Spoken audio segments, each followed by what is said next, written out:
So I think we're ready. Before you meet yourself, Sam, would you mind reading out the sheet in case someone's listening later on if they can't see the screen?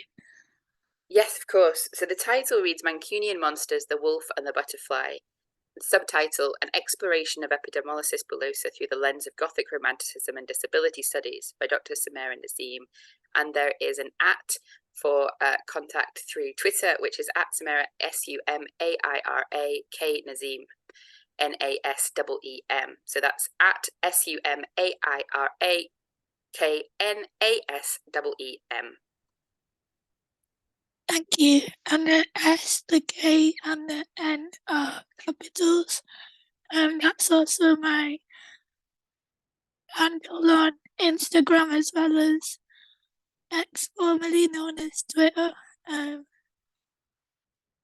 think you can see my picture of my face. I like to call that the DJ look. I'm trying to go into a different. I feel like this is a pump for months, but we'll see anyway. Thank you for listening to this talk. As Sam said, um, the stuff in the chat will be relayed. I'm not following along because that'll mean 3 robot voices. You probably overheard one of them before, which they've been put to sleep now, so there'll be no synthetic interferences. But that's part of the life of living, working, and researching with epidermolysis bullosa, also known as EB. So I'm just going to use EB here on forwards. Feel free to ask general questions about EB, but I'm not going to talk about my personal symptoms because that's my private information that affords me dignity, and whereas I share information that's pertinent to the understanding of the condition and the subject of this talk, we always must be mindful about protecting the health of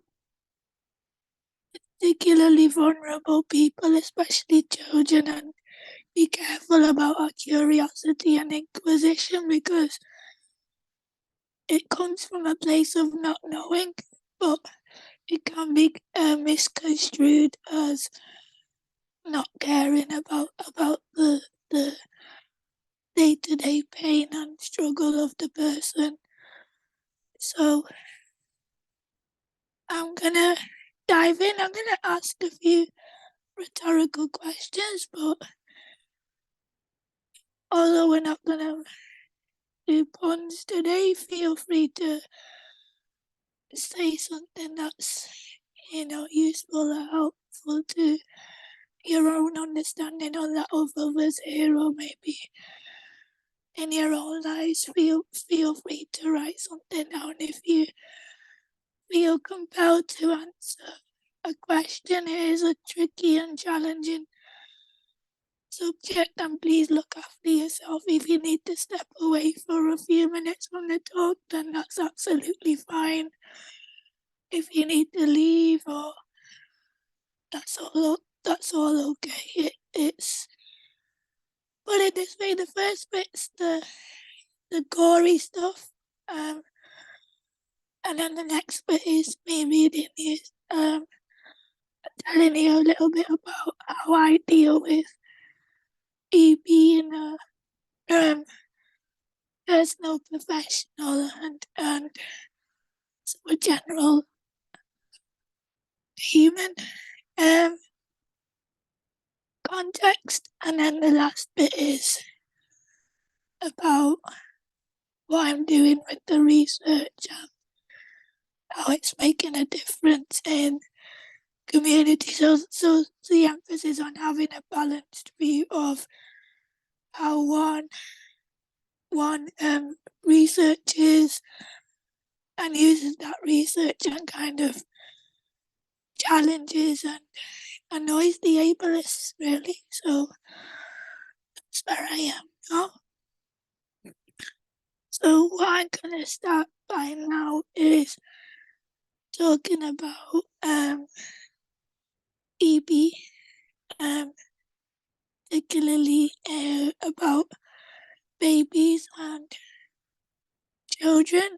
So just a trigger warning. This is about real people that I'm talking about now. So EB is a genetically inherited disease. I use the word disease because I think there's a differentiation to be made between the symptoms that you encounter every day and the holistic full life expectations that you have. So basically the butterfly in the title of my talk is describing EB as imagine that your skin, and included in that is every type of tissue, so not just the skin that you see, is as fragile as a butterfly's wing.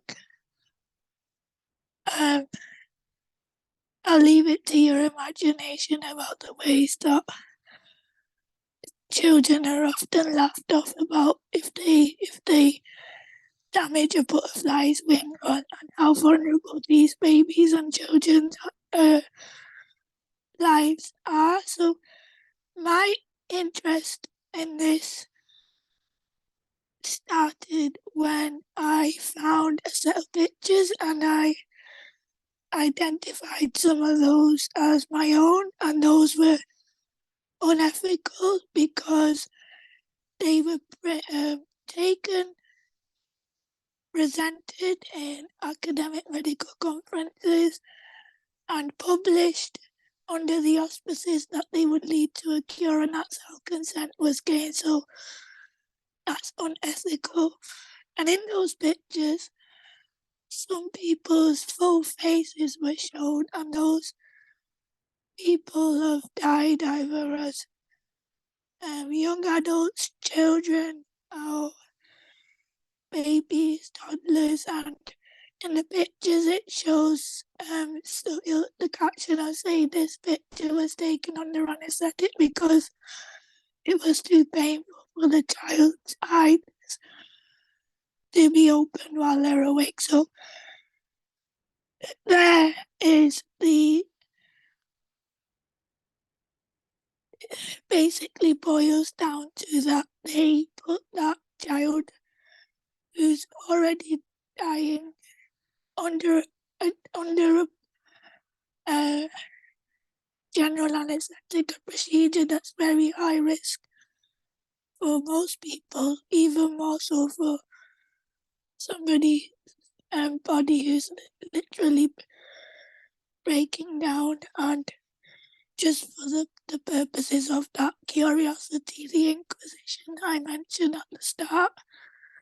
So for me, where I come towards Gothic Romanticism is I'm reminded of William Blake's poem called London, where he walks around and he looks at the forged manacles. So that for me, that sings of oppression and these blackened churches opposed to the walls of the cathedrals, like a sort of a stain on the social institutions that we rely upon. So hospitals,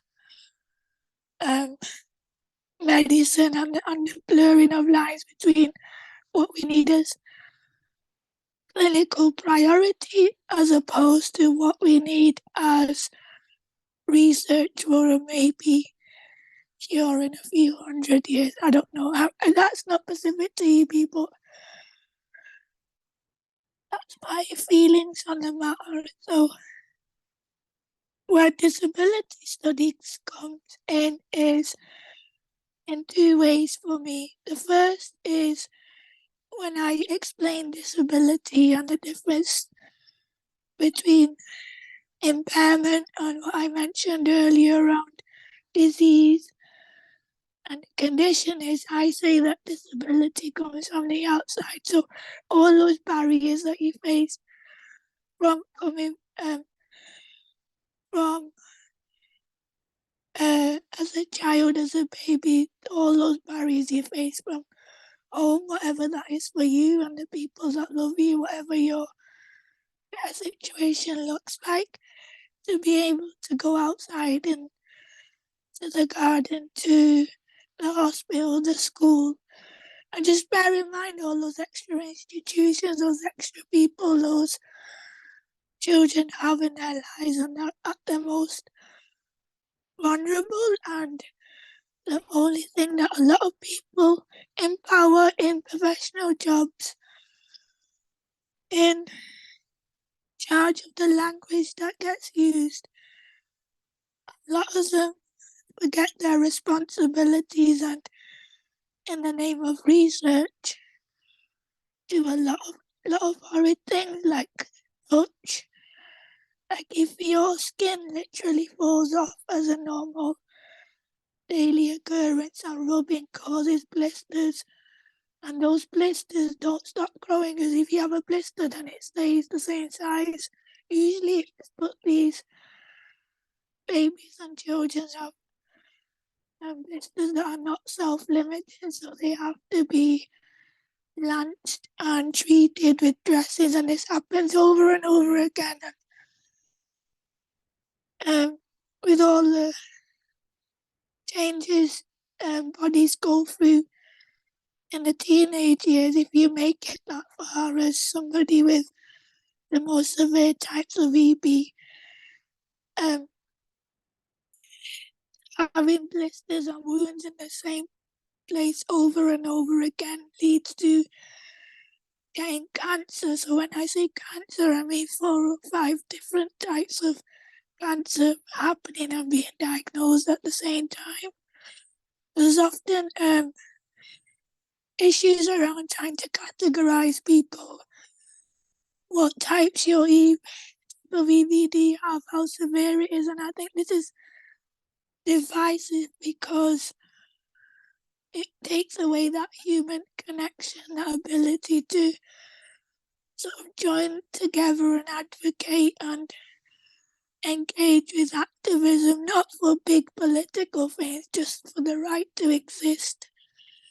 So if you think about it, fighting for the right type of food to eat, and so in that sense, school seems a long time away. Some children might never make it to school age, or even to becoming a toddler, and so these babies are often born with granulomas, which are wounds. So just imagine the top layer of your skin, not just being missing. So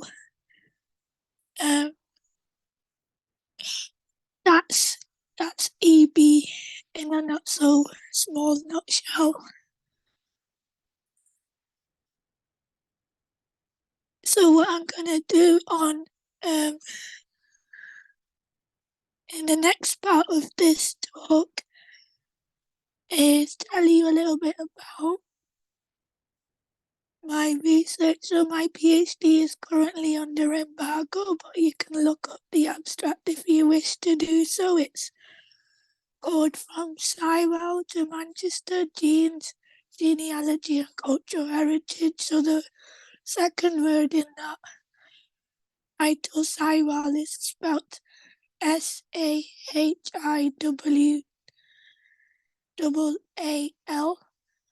So it's a city in the south of Punjab, and my particular type of EB has been spoken about in terms of conflating culture with and treating it as a biological marker, as well as my Islamic faith And I'm pretty sure you'll agree that religion is not a biological marker, it's not one of our genes. And the way that I explain it is, for me, nature and the genes that we're born with are just part of the story. Nurture and all the environment and the people around us and what experiences we have and what we encounter are sort of unlocking the potential, so it could go either way with EB, and that leads me to the next bit. So what I do with all this knowledge and this experience and trying to deal with and grieve the fact that I'm not going to live the life that other people will or that I might have lived, and deal with the glimpses of what would have been, is that I get involved in as a public member, as a patient, as an active member of DEBRA. So DEBRA is Dystrophic Epidermolysis Bullosa Research Association. So if you do want to learn more about EP, go to debra.org.uk. That's DEBRA.org.uk.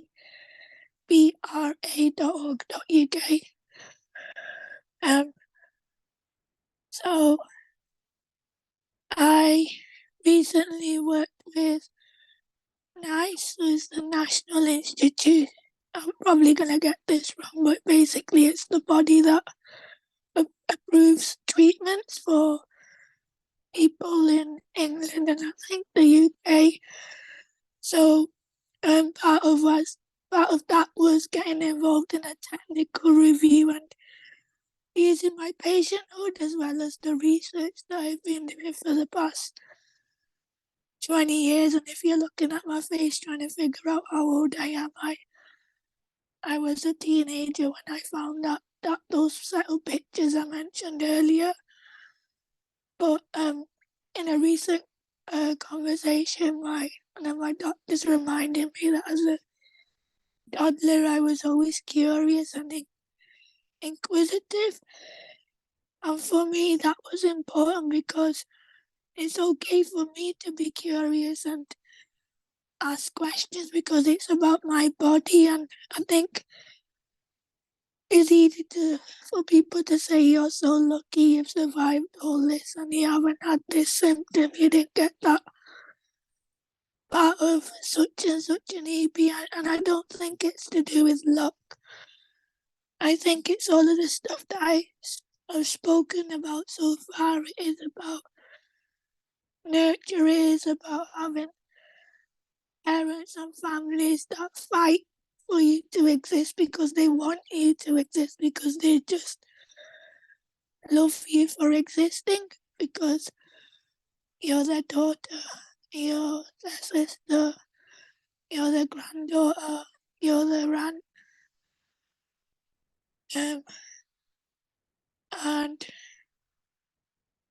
so then we all know about the difficulties and the challenges one has when you have a disability or health condition that needs protection, especially being mindful of the recent years that we have been literally inside our childhood bedrooms and trying to not get dead. So where I'm using my research now is to contribute to the local voluntary community and social enterprise systems, the health systems, the education systems, all the stuff that I, along with many, many other people, for me to have access, break down all those barriers to get from that home all the way out. And I think for someone like me with EP, it takes a world to raise a baby, a child, a young adult, and still today, decades later, to make sure that we exist, we have a good life, even if it's limited, not in the sense just that of the death in childhood prognosis, but literally limited the everyday restrictions of not being able to get out of bed on a bad day because it's too painful. But then you realise that there's 3 people that would any given time would do anything to help you. And that's the difference between empathy and compassion, and the uselessness of sympathy in those situations is all well and good to hear, oh, that's sad, but that's not going to help. I think the biggest thing I want you to take away is when you come to talks like this, when you think about those stories that people are talking about in their research or their interest, the books that they're reading, fictional or not, those stories have power, those stories have language, those stories are sharing experience, and it's what you do with them. You're going to take those stories, even if they're not about EB, if they're about a child and they're, how are you going to go out of your home and help one other person leave theirs? What are you going to do with those stories to help break down barriers, whether you're coming from that situation from a romance in the Gothic perspective, a disability studies perspective, or someone who wants to help vulnerable people. We were talking before the talk started about extreme weather, how many people are you, if you go for a walk or outside or in your home, how are you going to check in with one person, even if it's just reading their post, oh, so-and-so's not shared anything on Instagram for a while, are they okay? And those are seemingly small things, but for someone with EP, someone who's maybe 6 weeks old and suddenly their voice changes and their mom can't hear them cry because the TV's just turned a little bit too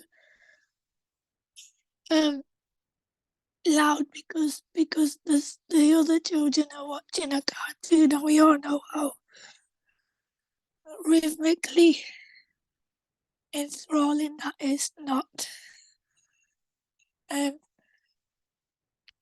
That's the sort of thing that makes you a real researcher, a real activist, a real advocate, a real listener.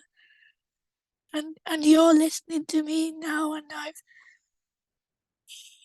asked if you feel comfortable and if you want to engage in that way to respond to it, the questions that I'm asking, to share your feelings in a sensitive way. So my last question to you is, as a listener, what's the one thing that you think has been the difference between being an active listener and being, or listening to some lady from Manchester who says it's sunny but they always say it rains, is talking about a very rare condition that affects a few hundred people. Like, yeah, if you feel up to it, share. If there's something that's upset you, look after yourself. And if you're curious or you want to know more, check out Deborah's website, or you can have a look at my social media handles, Instagram or X is probably the best. Yeah, I'm gonna stop there, Sam, if that's okay, and then I'll go into questions or have a little breathing break for everybody to think through your thoughts or